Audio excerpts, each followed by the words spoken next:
Hey everyone, this episode is brought to you by River, the place that I personally go to securely invest in Bitcoin with confidence and with zero fees. And so originally when I took on this job, I thought, I'm doing something really good here, helping these countries become more prosperous. But over time, I began to realize that really what we were doing was making the rich of those countries richer and more powerful. And yet the majority of the people in the country who weren't involved in these kinds of activities ended up suffering because money was diverted from healthcare, education, and other social services to pay the interest on the debt.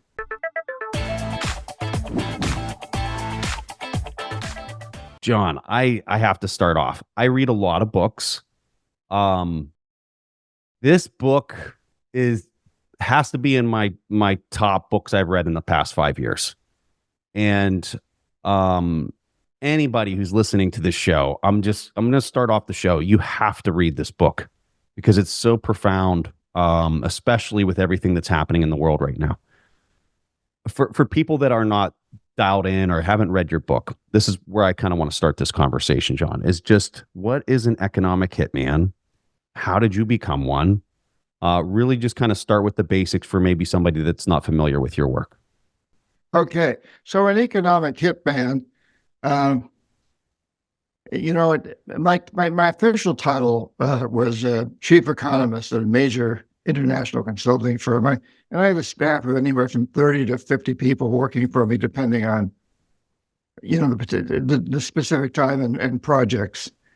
And my job really was to identify countries that have resources that corporations want, like oil. These were usually what we call lower income or developing countries. And then I would arrange a loan for that country from the World Bank for a lot of money, but the money wouldn't actually go to the country. Instead, it would be transferred from a bank probably in Washington, D.C. or New York to a big construction company's bank like Halliburton or Bechtel or Brown and Root or Stone and Webster. Yeah, you probably know the names. Yes, sir. And companies then would make a lot of money building big infrastructure projects in the country I had identified. Things like electric power systems, industrial parks, highways, ports, airports, things that we could show would help grow the economy. You measure the economy by GDP. And so originally when I took on this job, I thought, I'm doing something really good here, helping these countries become more prosperous.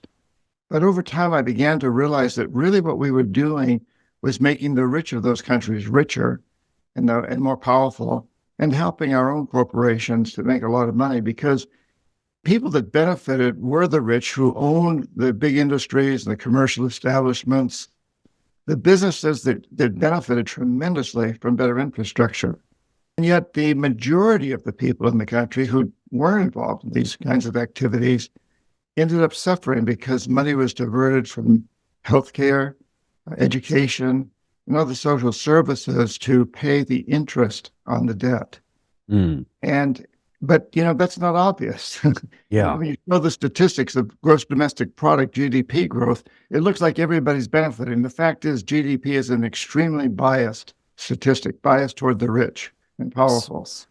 And the other side of this coin was that if the president of the country or the minister of finance or whoever I was dealing with didn't accept these loans, they were very aware that there were people in the background we called jackals who were usually CIA assets who were prepared to overthrow government or assassinate someone. And, unfortunately, the United States has a long history of this with Allende in Chile and Arbenz in Guatemala and Mossadegh in Iran and Lumumba in the Congo and Zim in Vietnam and most recently Zelaya in Honduras in 2009, where we've actually instituted these practices of overthrowing or assassinating leaders. And so these presidents know this, So basically what I'm saying is, hey, here in this hand, we got a whole lot of money that's going to help you and your family and your friends. But if you choose not to take this money, in this hand, I got a gun. Yeah, I never actually carried a gun, but these presidents knew what I was talking about. That there were people behind me that did carry guns. Yeah. Well, and so when I was reading it, the so what, like if I had to really compress what I experienced after finishing the book, it was very simply, it was your job was to get other countries, other businesses, individuals in debt up to their eyeballs as much as possible to basically force feed a dollar network effect around the world. Would you say that that's properly characterized based on? Yeah, it's what's called the debt trap, and it's the new, most convenient and successful form of imperialism, building an empire. And this empire is really a corporate empire more than an American empire. Because let's face it, Preston, many of these corporations, when they prosper, they don't help the United States. They don't help the citizens here. They don't pay taxes. They may be listed as U.S. corporations, but as we all know, a very large percentage of the most profitable Fortune 500 corporations don't pay taxes. Yeah. And yeah, I did also want to mention that, so when these countries couldn't pay the principal on the debt, then I go back in using the guise of the International Monetary Fund and say, hey, we can help you refinance your loan. But to do that, you've got to meet certain conditionalities. You've got to sell your oil or whatever the resource was. And today it's likely to be lithium or cobalt or some of the minerals that are used in the high-tech industry. You've got to sell these to our corporations at cut-rate prices without environmental or social regulations, or vote with us on the next vote against Cuba at the United Nations, for example, or let us build a military base on your soil, or privatize all your public sector businesses, your water and sewage systems and so forth, and sell them to our investors at low prices, or maybe all of those things.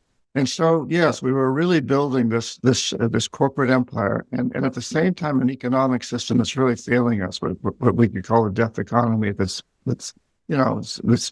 causing climate change, that's causing income inequality, it's causing a lot of unrest around the world. John, I have a question on that. So the economic imperialism thing, like, rung so true of what you were constructing. My question is, at the beginning, when you're constructing these loans, would you have already modeled out the additional loans based on the country defaulting that were going to be taken, and then the courses of action that you were going to take from an economic imperialism standpoint of the military base or the taking some of the production of the assets from that country? Was this already kind of pre-planned 4, 5, 6 steps out? Yeah, it's a strategy. So it's defined as, in the case of the minerals, they're the collateral. So you give the loan to a country like, let's say, Ecuador. It's got a lot of oil out in their very fragile Amazon area, and you give them a big loan and you use their oil that's still in the ground as collateral. So when they can't pay their debt, you go back in and say, now you can let our oil companies come in and take that oil at very cheap prices without any regulations. So yeah, and when you're going forward with doing this, you're pretty aware that the country is not going to be able to pay back these debts, but they are going to be able to show this economic growth. Yeah. So the president is in an interesting position because he's being handed this report that we've done that shows that if he takes on these loans, the economy will grow, and it probably will. And he can take that to the local press and to his people, and it can be a very popular thing. Oh my goodness, this president's done great things. He's building all these highways. Look at how the roads have improved. And I was just in Ecuador, which is one of the countries where he did this, and I just saw, incredible road construction. And now most of the Chinese are playing the same game as we are, so they're doing the same thing. They're building, hydroelectric plants and mines and so forth. And this can look very, very good on paper to the people. And let's face it, presidents, even under the best conditions, don't serve for usually more than 8 years, possibly 10 in most countries. And often it's a lot fewer than that. And then on that point, so the economic growth, I think you hit on the electrical systems in your first book, and then you hit on the Chinese construction of like dams and roads in the third book, and this economic imperialism. Can you walk us through, when you're putting together these models, how much of the debt, so let's say I take out $10 in debt, how much of that debt would you expect to come back to Western countries, like through programs with Halliburton and Bechtel, versus how much money staying in that country?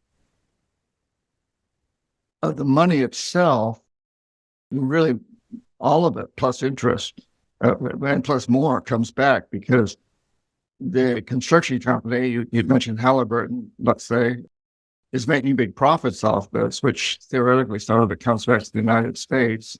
Although Halliburton now is, I think, officially their headquarters is in Dubai, but notwithstanding that,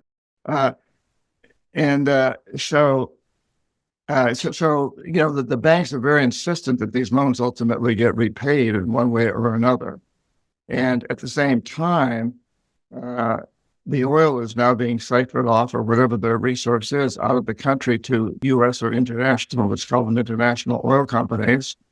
So they're not making money off that either, very much.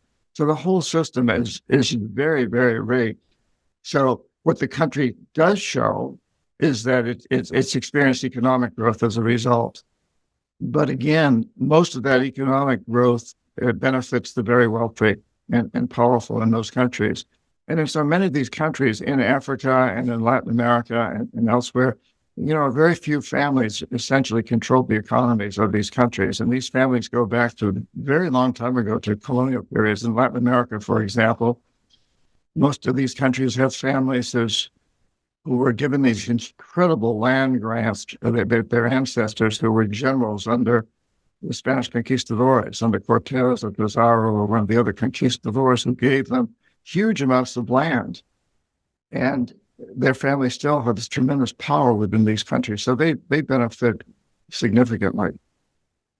John, one of the things that I think is lost on a lot of listeners of our community is just how this relationship with the IMF and the World Bank works in harmony with this U.S. agenda to push dollar dominance around the world through this indebtedness. So if you were going to explain that relationship very simply for people to kind of be able to wrap their head around it, because I think people are familiar with the word IMF or World Bank, and they know that they're out there, but they just don't understand how they fit into the bigger picture.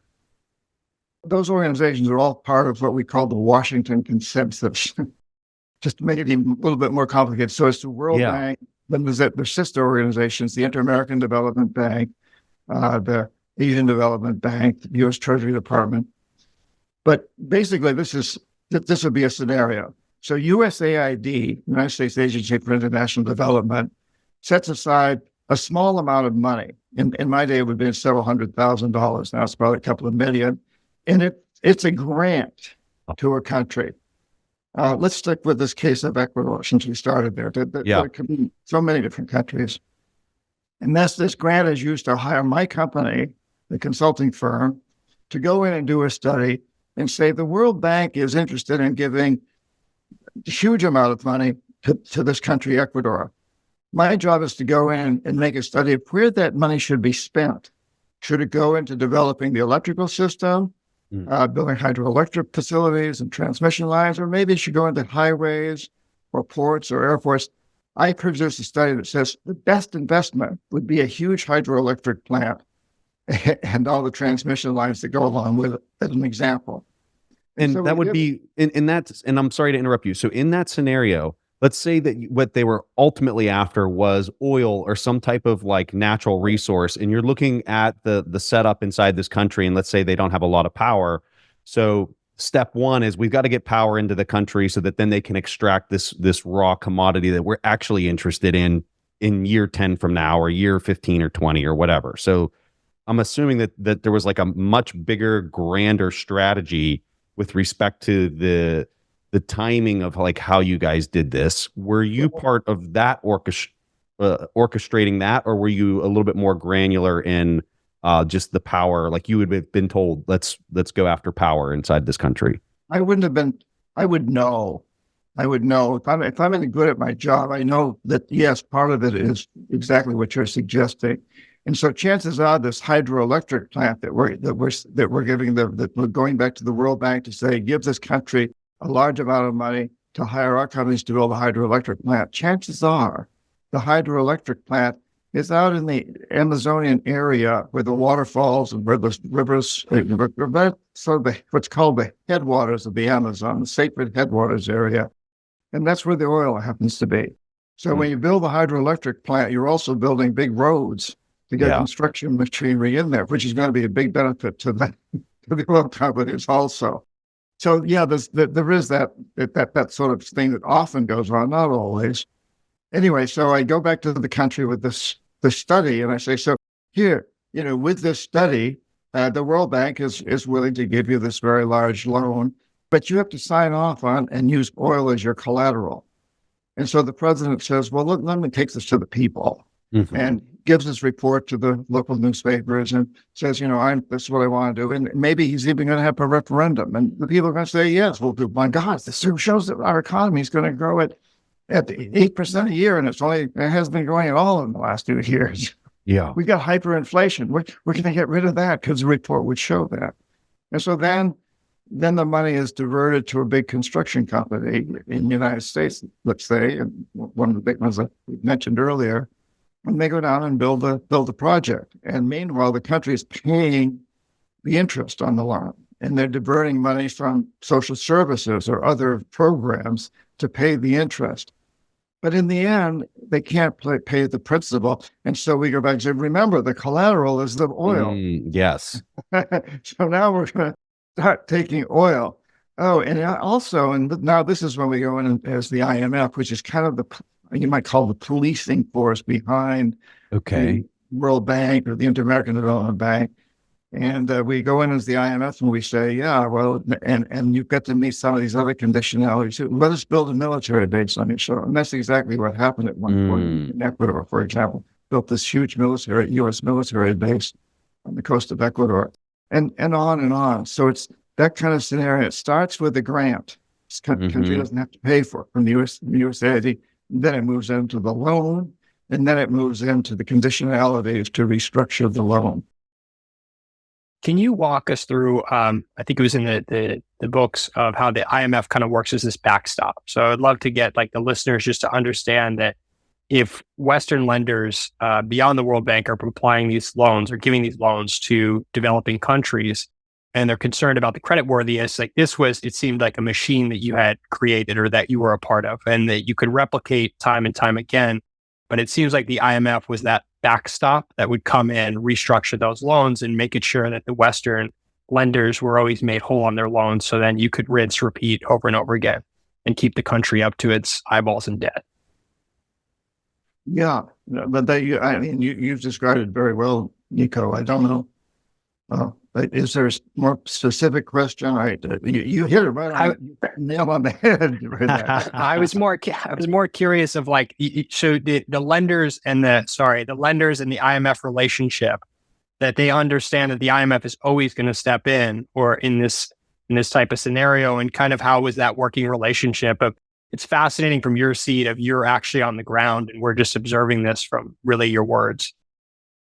Yeah, well, in these financial institutions, I know this is going to be the case, and before they make the loan, they'll probably check in with the IMF and make sure that the country that they're doing this with. I mean, they probably already know there's a list, but they want to make sure that where they're doing this is a country where the IMF will step in, and there may be some countries where that wouldn't happen, and they wouldn't make the loan to those countries. So there is this. It's an old boy network. They all know each other very well, and at the various levels of these organizations, and they communicate with each other frequently. John, it seems like when I look at interest rates since the early 80s, they've just continued to go down up until COVID. And I think that continual step down in advanced economies of interest rates going lower and lower helped mask everything that was happening, because as they rolled the debt, they were able to roll it at a lower interest rate, which just seemed like we're kicking this principle further and further. If you can't repay it, well, then we'll negotiate the commodities or the military base or whatever. But I think it was almost like a tailwind for them to have these interest rates going lower and lower. I'm curious if you agree with that. And more importantly, for where we're at right now, moving forward, it almost seems like they're not going to be able to get inflation under control in advanced economies right now. And does this cause this entire economic hitman model to really start to blow up in the face of these advanced economies?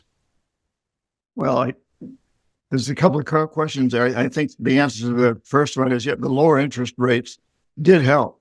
I think because, suddenly the banks are in a position, or the economic hitmen are in a position to go to countries and say, hey, look, the interest rate's pretty low. You can afford this loan. Now, maybe you couldn't afford it before in the higher interest, but now with the lower interest rates, this is the time for you to do this. And in fact, you can take out a bigger loan. You can make an analogy with a home buyer in the United States, or the interest rates go down, the banks will tell them, well, instead of a $300,000 home, you can afford a $400,000 loan because the interest rates are lower. When the interest rates go up, you go back to a less expensive home. Same sort of thing. And as far as so the next question was, as interest rates are increasing, do I see the system blowing out?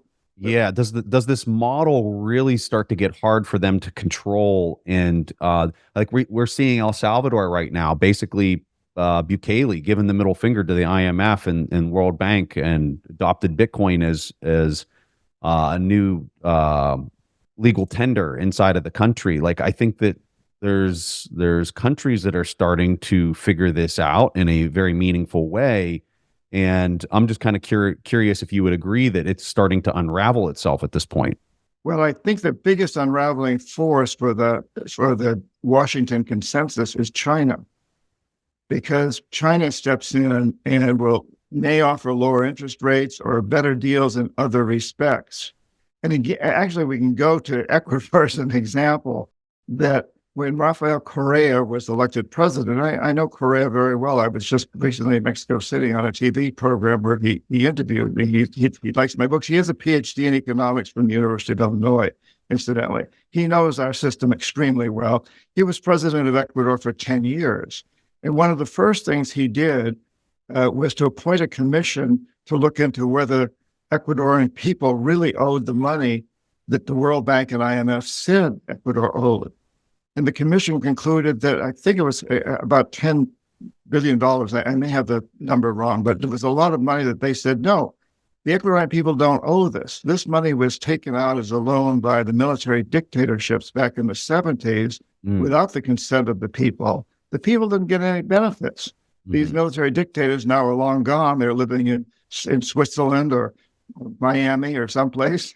And maybe they owe the money. And Correa laughingly said, maybe John Perkins owes the money. He was one of those economic hitmen who was here back then. But the Ecuadorian people don't owe it. And he refused to pay a fairly significant amount of that, in the billions of dollars.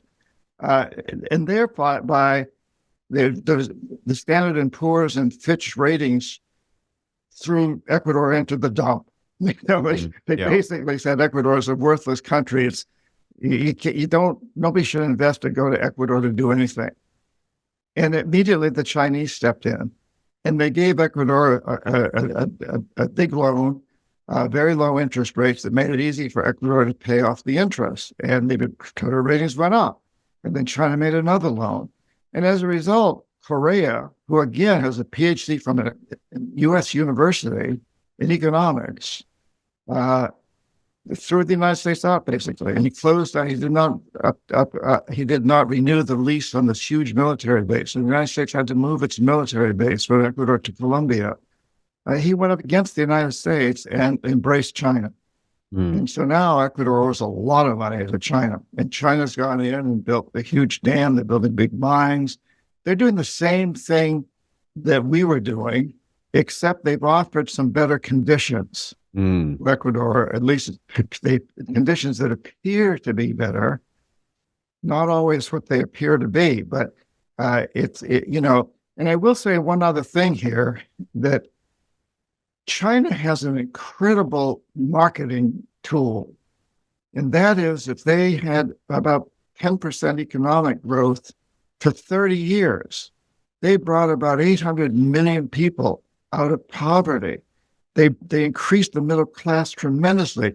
At the same time, since the early 70s, the United States has not had any real increase in average minimum wage. Yeah, Taking yeah. down to inflation since the 70s. We've gone from 60% middle class down to 50%. If you're the president of a poor country and you're looking for an economic model, you're probably very, very tempted to look at the Chinese model. Not necessarily the political system, but their economic model is a very impressive one. John, on that, do you see China running the same playbook as the United States and other Western developed economies have run to date that have the backing of the World Bank and the IMF? Or do you see China in this type of scenario running kind of an economic proxy war against the United States? Well, it's both, Nico. I was asked to teach at an MBA program in Shanghai, which is mainly Chinese students who have been singled out to be the future leaders of the economy of China. And very quickly, I learned that the reason I'd been invited was because these students wanted to pick my brain as to what I had done that was successful, why I was successful, and what I'd done that were failures. And they've done an amazing job of that. They've been much more efficient in some respects. They really have learned from our mistakes and our successes. And I talk in this latest book about the 4 pillars of the economic hitman strategy. One of those is fear. Fear. We talk about fear of Russia, or fear of China, or whatever, and they talk about fear of us, or fear of your neighbors.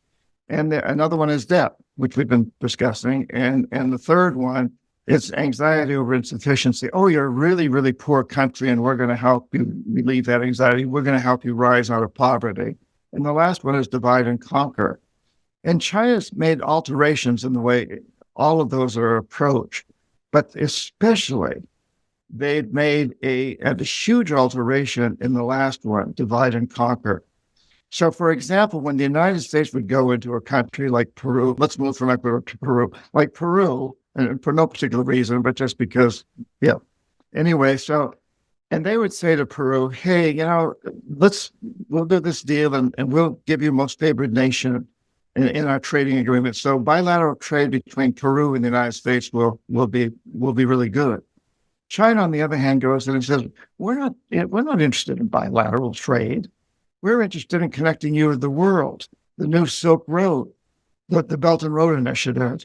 And so Peru, we're gonna build you these power plants. We're gonna do basically the same thing the United States would do, but we're also gonna build you a big port. So you're gonna be connected with Africa and Asia and Europe. And it's not just about China and Peru. It's about we're going to help Peru become a world integrated with the world on a commercial basis. And that's huge. Countries really like that. Oh, and incidentally, we're not going to ever try to influence your policies, your government policies. We're not going to build a military base. And China hasn't built military bases in very many places other than in its own sphere of influence, with a couple of exceptions like Djibouti, where, it refuels its ships that go around African Horn and so forth. But it doesn't have a military presence. And they say, we're not going to build a military base here. We're not going to ask you to privatize your industries and sell them to our people. We're not going to ask you to vote with us in the United Nations votes, which isn't entirely true because they do expect these countries to side with them on the Taiwan issue. But they seem less draconian. And let's face it, there's a tremendous amount of resentment against the United States and our European allies in the World Bank because of the way we've imposed our will on countries. And, we've been willing to overthrow democratically elected presidents like Allende and Arbenz. And we've backed terrible dictatorships like Pinochet in Chile and many others. One of the stories that really stuck out to me in the book, it was somewhat early on. You were talking about you were just implementing a lot of these field reports and coming up with the various models. And there was a person that I forget which country it was, but there was a person who was working on a report that was estimating that the growth would be like 10%. And your boss was like, that's not enough. Like, it needs to be juicier than that. And you were like, oh, well, I could come up with a model that does 20% or basically double what the other person was doing, and the other person was very hesitant to adjust their model. And because you were able to not only expand it, but do it in a way that was really backed up with what appeared to be a lot of evidence, like you were promoted immediately. And this behavior of trying to get the country in as much debt as possible by sensationalizing a lot of the reporting and the numbers was just somewhat mind-blowing to me, that this was the incentive structure that you were dealing with. Can you talk about just some of the mechanics of this and how other people that were doing similar jobs as yourself, that really kind of talk to the incentive structure that was behind all of this? Yes, that's a really good point, Preston. You're talking about my relationship with a guy named Howard Parker, and he was very old school.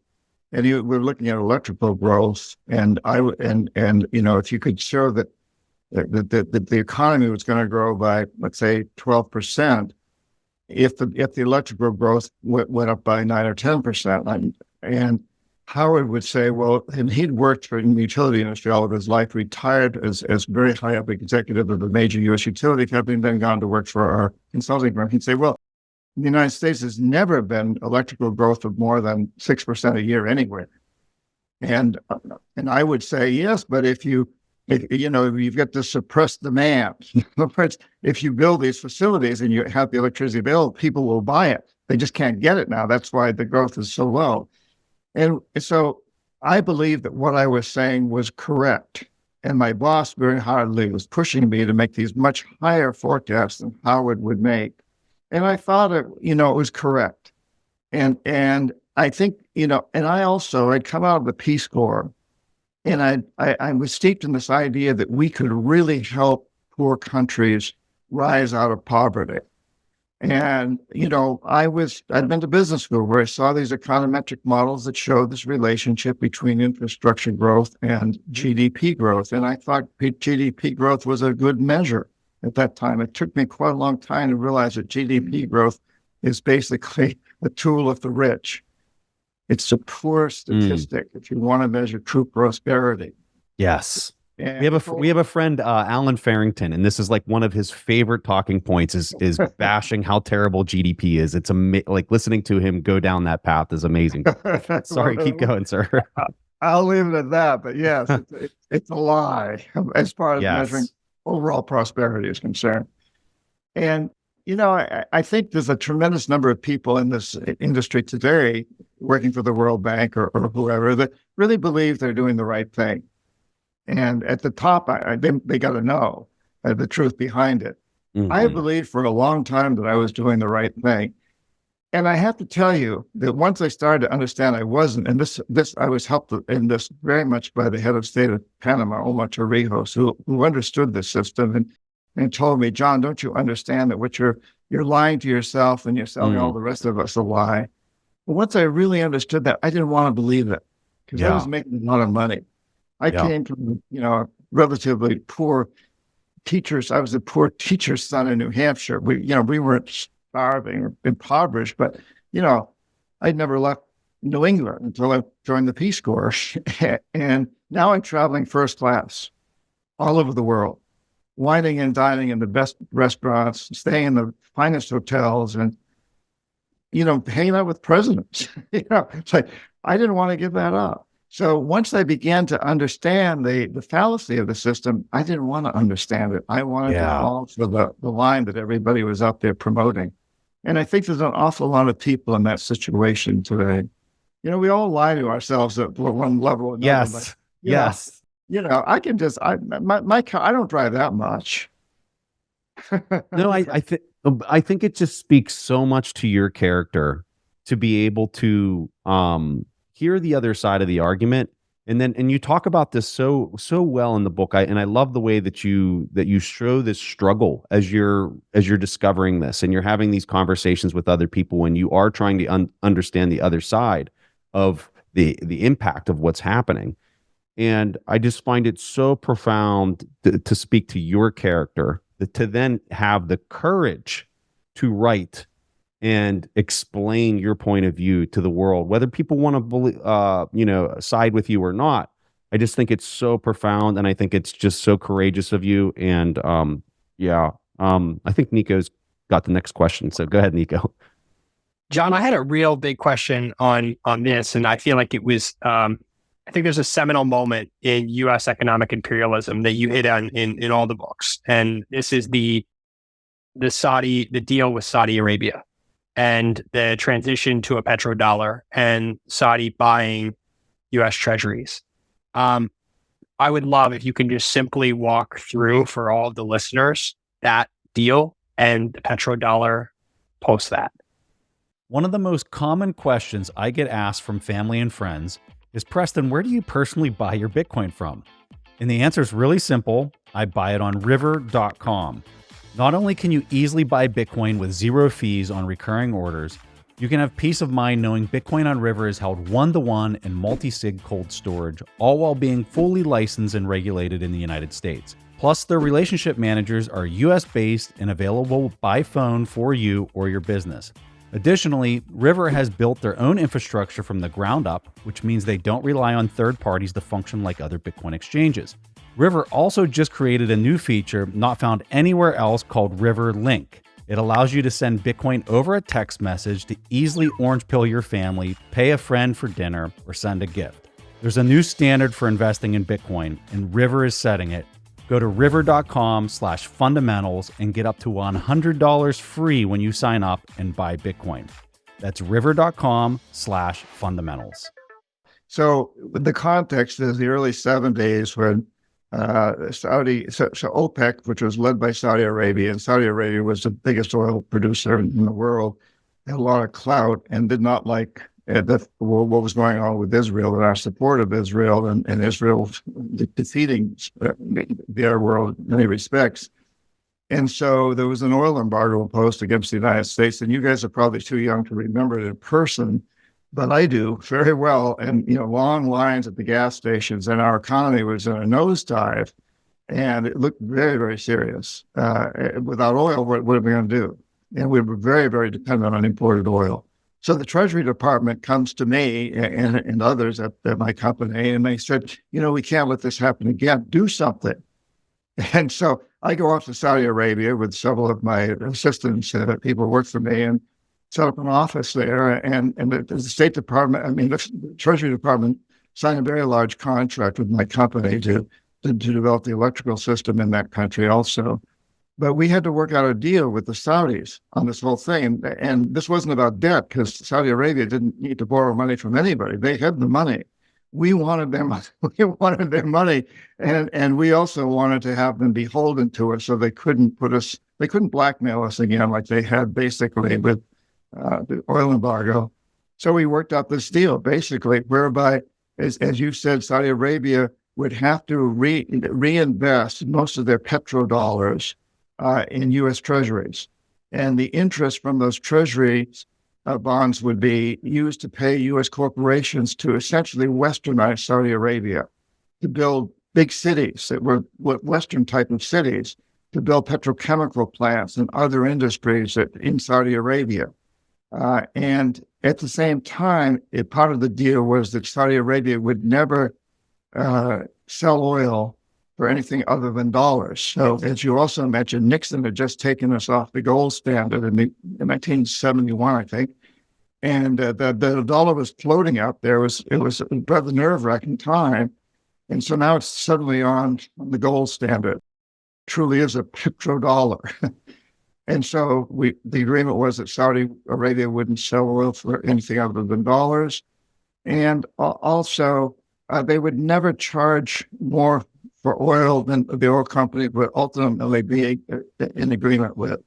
So in our part of the deal was that we would protect Saudi Arabia.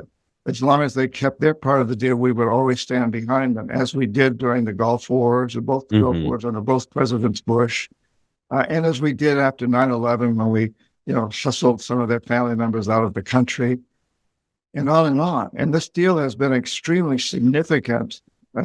We called it the Saudi Arabia money laundering affair, Sammy, kind of was a money laundering affair, oil laundering affair.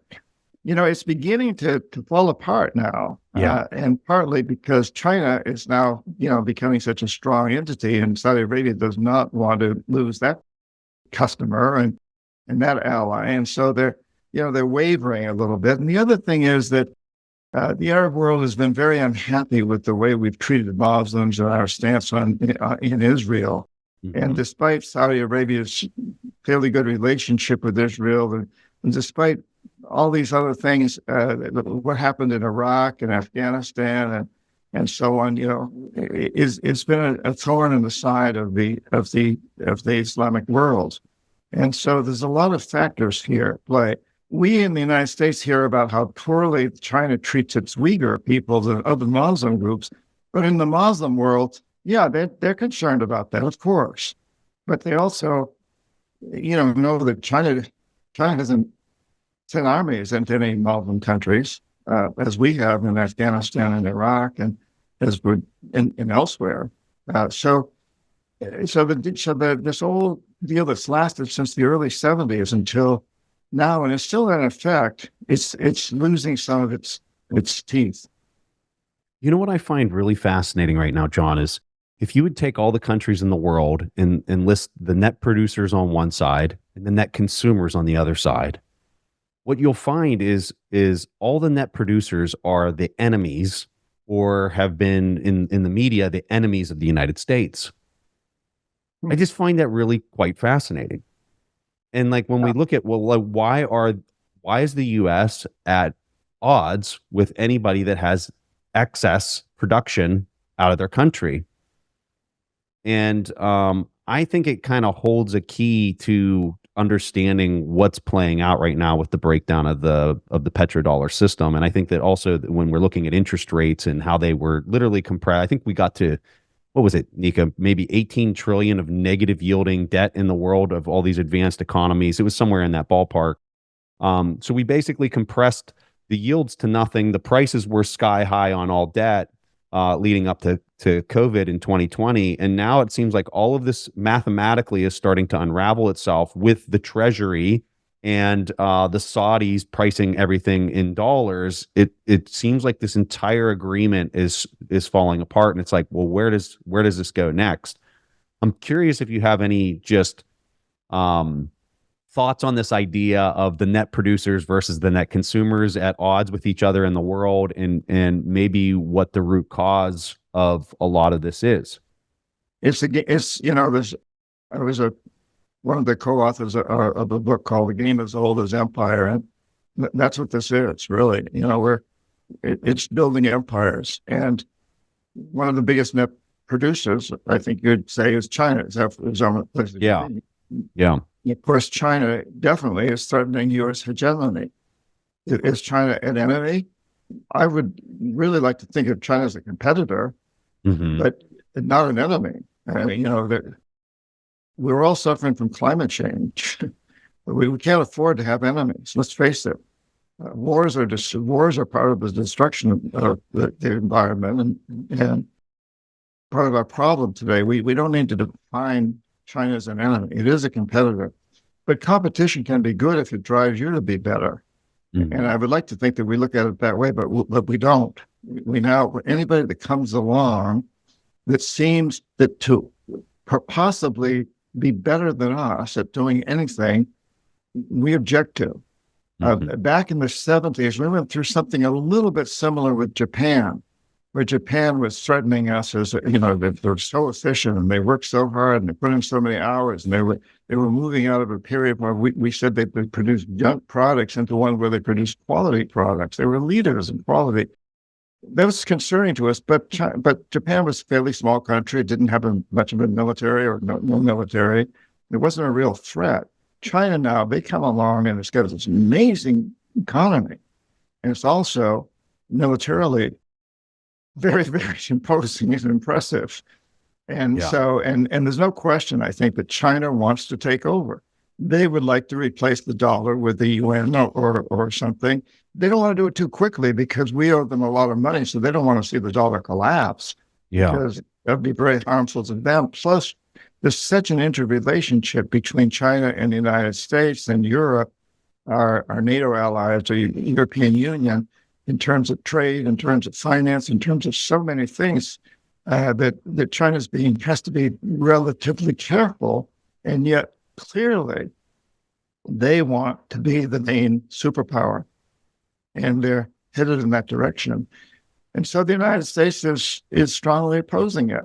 And I think that's probably a smart move on the part of them. But I think the idea of demonizing them or seeing them as an enemy in some sort of a war, or defining it as even defining it as an economic war, to me is a big mistake. It isn't. Yeah. It's strong competition. We are extremely competitive with China. They're competitive with us. That can be a good thing, though. Competition. I like to think of when I was in school, I was a pretty good tennis player, and I was always vying for the number one spot on our team. I was usually number two, but I was trying to take over number one. And number one and number two, the way you took it over is to beat number one. And so we played these hard games. We were and I think every time we played each other, we improved. But we were highly competitive. And then we came together as a doubles team in big matches with other schools. We were the number one doubles team. And so now the skills that we've developed competing with each other are serving us as a team. Yes. And I think that's a great example of how competition can make you stronger. And we all need to unify now to create to transform this death economy, this economic system that's polluting and consuming itself towards self-destruction, into a life economy that pays people to clean up pollution, develop new technologies that don't ravage the earth. Mm-hmm. John, I have a question on that. I'm curious, a two-part question. One is if the ability for the U.S. to continually print more money enabled really this entire economic hitman, economic imperialism model over the past 50 years. And then second part of that is you talk about bringing the world together. There's something like Bitcoin that is unable to be controlled by any country, can't be printed. There's no more that can be created. Do you think that takes away the teeth of all of this economic imperialism? Well, I think that possibility is there. However, if you look historically at powerful empires, they usually are able to overcome those kinds of obstacles. And we know that China now is implementing its own sort of form of cryptocurrency. So I suspect that maybe what will happen is that the smart, countries like China, maybe the United States, will somehow co-opt the crypto movement. I don't know. I mean, I think that we are going to move away from the central banking system because it's just plain not working well. And basically, everybody knows that. Whether they want to admit it or not, another question. And cryptocurrency is here, and we all use it, to a certain degree. Like even if you've never bought anything, you use a credit card. We're all dealing in digitized forms of currency on a big scale. A lot of places don't take money anymore. I can't. So many places are very shocked. You can't buy anything with currency. Cash. You got to use credit, including on the airlines. So we're definitely moving in that direction. How that plays out, though, remains to be seen. And it's hard to believe that the big, powerful economies like China and the United States and the European Union won't somehow worm their way into having control over these systems. It almost seems like co-opting is the specialty of a lot of the government models over just co-opt everything with enough time and duration. Yeah. John, I know you got to go real soon here. If there's one thing that you want to leave our audience with, maybe a very short, compressed, so what of the book and what you were trying to accomplish with this, what would that message be for the audience? Well, I think the message is I know the message is one of hope, that we are in a time of extreme crisis, challenge, and also incredible opportunity. Yes. As I travel around the world speaking at various events, or as I do lots of podcasts in many countries, I'm just about to do one after this with a podcast in South Africa. And, people around the world are there's a consciousness revolution. Yes. People are really understanding that we cannot continue with this economic system we have, which we call a death economy, that we have to move into a system where we pay people to mine the plastic in the oceans, and recycle it, to plant trees and to reforest areas and to fill in old mine pits and to create new technologies for energy and other things that we haven't even dreamed of yet. Yeah. Solar and wind have been improving rapidly, but they're still in their infancy. So we've got this incredible opportunity. So I'd like to leave people with the idea that we should all feel very blessed to be alive at this time when we're facing big crises, but we have incredible opportunities to move the human experience to a new level of consciousness and action that takes us to a completely new understanding of what it means to be successful human beings, being human on this amazing planet where we live. God, I love that. I love this book. I'm serious. Like, one of the top books I've read in the past 5 years. If you're listening to this and you have not read this book, you have got to go out and check this thing out. It is unreal. John, thank you for your time. We'll have links to that in the show notes. We'll have links to anything else that you want us to highlight there if people want to check it out. But thank you for your time, sir. This has just been such a pleasure. My pleasure indeed. Keep up your great work. And please connect to johnperkins.org. Yes, sir. And the new book is on there too. Yeah. Yes, sir. We'll have that. Thank you guys so much. I really enjoyed it. Keep up your great work. Thank you, sir. Have a blessed Thank you, day. John. Thank you. In 2021, the quote unquote value of my house went up by 31%. My house did not get 31% better, like at all. And my house did not get 31% more valuable. The dollar itself that you're buying that with went down in value. See these videos reposted of people just like recognizing like, why am I doing this? I go to the grocery store and I can't buy anything. And like, I'm stressed at work. And I think people are starting to wake up to like, something's wrong here. Why do I feel stressed all the time about my money?